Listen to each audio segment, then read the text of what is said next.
சாதிவாரி கணக்கெடுப்பு நடத்த வேண்டும். அப்ப நடத்தினாலே தெரிஞ்சு போயிடும் வன்னியர் கிறிஸ்தவர்கள் எந்த நிலையில இருக்கிறாங்க, தெரிஞ்சு போயிடும். இது ஏதோ வன்னியர் பிரச்சனை மட்டும் இல்ல, தமிழ்நாட்டில் எல்லா சமுதாயம் எந்த நிலையில இருக்கிறாங்கன்னு தெரிவதற்கு சாதிவாரி கணக்கெடுப்பு நடத்துவது அவசியம். நேற்று கர்நாடகா உயர்நீதிமன்றம் கர்நாடகாவில் அங்கே அந்த அரசு சாதிவாரி கணக்கெடுப்பு நடத்துவதற்கு நடத்தி கொண்டிருக்கின்றார்கள். 22ஆம் தேதி செப்டம்பர் மாதத்திலிருந்து 2வது முறை சாதிவாரி கணக்கெடுப்பு நடத்தி கொண்டிருக்கின்றார்கள். அதை எதிர்த்து கர்நாடகா உயர்நீதிமன்றத்தில் ஒரு வழக்கு தொடர்ந்தார்கள். அந்த வழக்கை விசாரித்த நீதிபதிகள் நேற்று தீர்ப்பு கொடுத்தார்கள். என்னவென்றால், கர்நாடகா மாநிலம் சாதிவாரி கணக்கெடுப்பு நடத்துவதற்கு எல்லாம் அதிகாரம் இருக்கிறது. இது அவருடைய கொள்கை முடிவு. இதில் நீதிமன்றம் தலையிட முடியாது. மத்திய அரசு மட்டும் எடுப்பது கிடையாது, மாநில அரசுக்கும் உரிமை இருக்கிறது. சாதிவாரி கணக்கெடுப்பு நடத்துவதற்கு மாநில அரசுகளுக்கும் உரிமை இருக்கிறது என்று கர்நாடகா உயர் நீதிமன்றம் ஒரு தீர்ப்பை வழங்கியிருக்கிறது. ஆனால் தமிழ்நாட்டில் மட்டும் முதலமைச்சர் சொல்வது எங்களுக்கு அதிகாரம் இல்லை, மத்திய அரசு தான் எடுக்க வேண்டும் என்று ஒரு பொய்யை மீண்டும் மீண்டும் சொல்லி வருகிறார்கள். இது தவறானது. இந்தியாவிலே கர்நாடகா, ஆந்திரா, தெலுங்கானா, ஒரிசா, ஜார்க்கண்ட், பீகார் அத்துணை மாநிலங்களில் சாதிவாரி கணக்கெடுப்பு நடத்தி முடிச்சுட்டாங்க, நடத்திட்டு இருக்கிறாங்க. ஆனால் தமிழ்நாட்டில் மட்டும் எங்களுக்கு அதிகாரம் இல்லை என்று சொல்வது இது ஏற்றுக்கொள்ள முடியாது. ஆக முதலமைச்சர் அவர்கள் நேற்று கர்நாடகா உயர்நீதிமன்றம் தீர்ப்பு வழங்கிய பிறகு இன்றாவது அவர்கள் தமிழ்நாட்டிலே சாதிவாரி கணக்கெடுப்பு நடத்தணும். சாதிவாரி கணக்கெடுப்புனா என்ன? இது சாதி பிரச்சனை கிடையாது. உங்க பேர் பிடிக்கலன்னா சமூக நீதி கணக்கெடுப்பு நடத்திக்கங்க. தமிழ்நாட்டில் 2 கோடி குடும்பம் இருக்கு. இந்த 2 கோடி குடும்பமும் என்ன நிலையில இருக்குதுன்னு தெரிஞ்சிருப்போம். இதுக்கு 2 மாதத்துல நடத்தலாம். 500 கோடி செலவாகும். 3 லட்சம் அரசு ஊழியர்கள் 2 மாதம் வேலை செஞ்சா போதும். ஒட்டுமொத்தம் தமிழ்நாட்டுடைய அத்தனை டேட்டாவை எடுத்துக்கலாம். மைக்ரோ டேட்டா 70 கேள்விகள் கேட்கணும். 70 கேள்விகள் என்ன?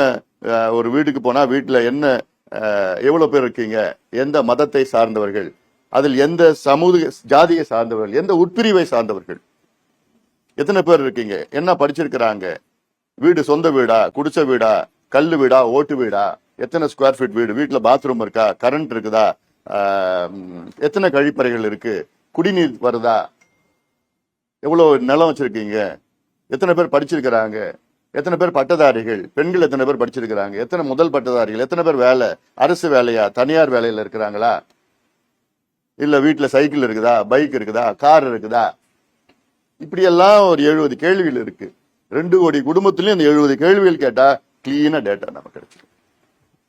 இதுதான் சாதிவாரி கணக்கெடுப்பு, இல்ல சமூக நீதி கணக்கெடுப்பு. இந்த கணக்கெடுப்பு எடுத்தால்தான் அடுத்த 50 ஆண்டுகள் ஒவ்வொரு மைக்ரோ லெவல் அனாலிசிஸ் பண்ணி இப்ப வன்னியர் கிறிஸ்டியர்கள் எந்த நிலையில இருக்கிறாங்க, அவங்களுக்கு இடஒதுக்கீடு மட்டும் இல்ல நலத்திட்டங்கள் என்னென்ன கொடுக்கலாம், முடி திருத்துகின்ற சமுதாயம் என்ன நிலையில இருக்கிறாங்க, சலவை தொழிலாளர் என்ன நிலையில இருக்கிறாங்க, மலை கூறவர்கள் என்ன நிலையில இருக்கிறாங்க, மீனவர்கள், வன்னியர்கள், யாதவர்கள், முத்தரையர்கள், இன்னும் பட்டியலினத்தை சார்ந்தவர்கள். ஒரு உதாரணம் நான் சொல்றேன். இப்போ பட்டியலினத்தை சார்ந்தவர்கள் எஸ்சி பிரிவு. எஸ்சியில 3 பெரிய பிரிவுகள் இருக்கிறது.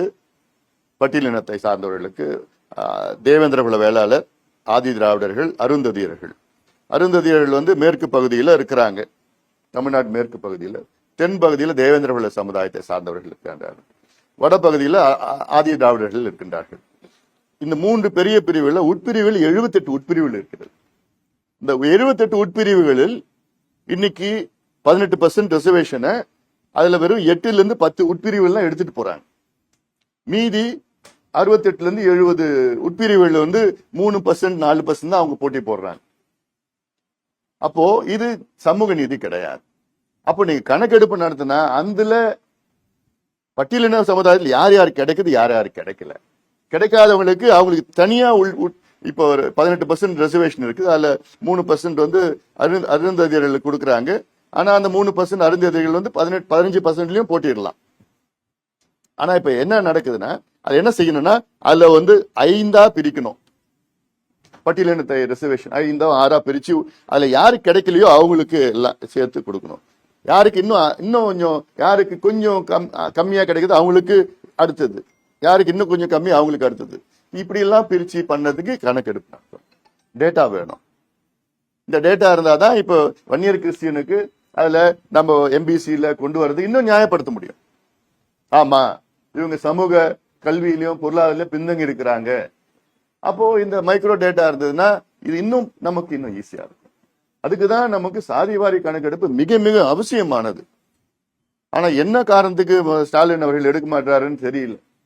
தயக்கம், ஒரு பயம், எடுக்க மாட்டாரு, பொய் சொல்லிட்டு இருக்கிறாரு, அதிகாரம் இல்லைன்னு.